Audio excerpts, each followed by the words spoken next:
everyone, this is Keith Scott from out in Sydney, Australia.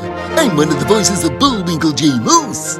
It's time to watch Relentless and Unstoppable.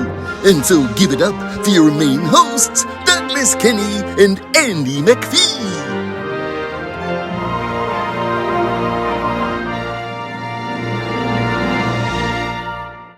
Hey everybody, this is Doug Kenny from Relentless and Unstoppable. Once again, happy holidays. We have Andrew Gernhard, the producer of A Merry Scottish Christmas with us. How you doing? Good. How are you? Doing good. Where are you at the moment? I'm in Connecticut, right near Mystic, Connecticut, and getting ready for this big holiday season. Great to hear. Ever since you and I last spoke, my Christmas sweater became award winning in Phoenix. Oh wow, that was fast. Yeah, it was everybody that was in the competition and saw it liked the resilient Santa that I put on the sweater. Oh, very cool. The message behind it. Did you get some kind of? Did you get a trophy or anything, or was it? Yep, I got a nice plaque, Oh, meaning then it reads Best Original Christmas Sweater of the Year. well, plaques are always good. Yep, for sure. So who came up with the idea of A Merry Scottish Christmas?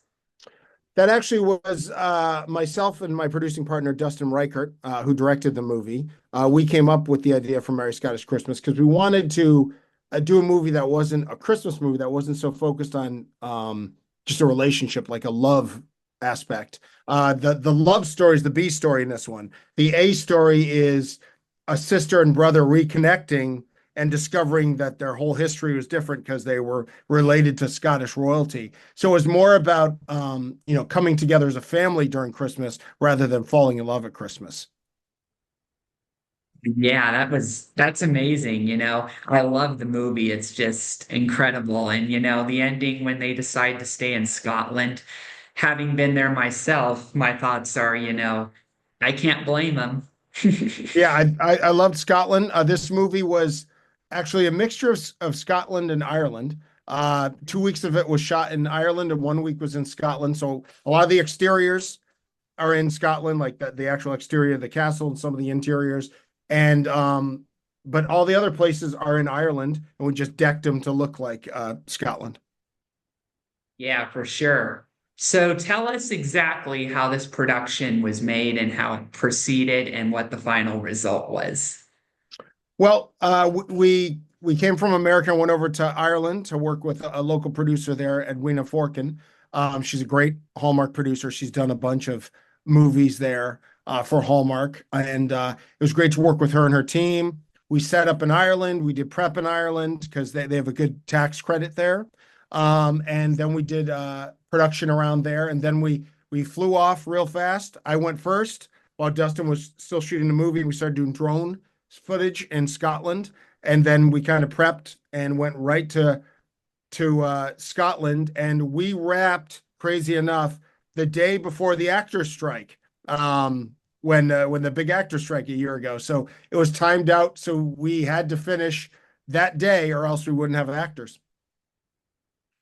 That was really, really lucky. It sort of reminds me about when I went to Scotland. When I landed in Edinburgh after a couple days in London, it was literally the day after that whole flight fiasco happened with the American flights and then people having to return and some planes not even taking Yeah. off. And I was like, I'm lucky I got to Scotland in time. Yeah, definitely. Did you hear about that? Yeah, I remember that was a big thing. It was crazy.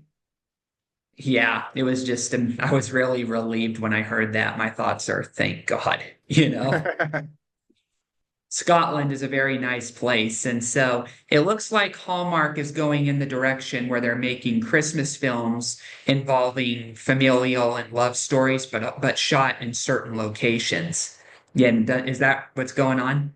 Yeah, I feel like people, watching from America anyway, like to be transported to these locations during Christmas just to see, the traditions that they have, the different cultures, the beautiful locations.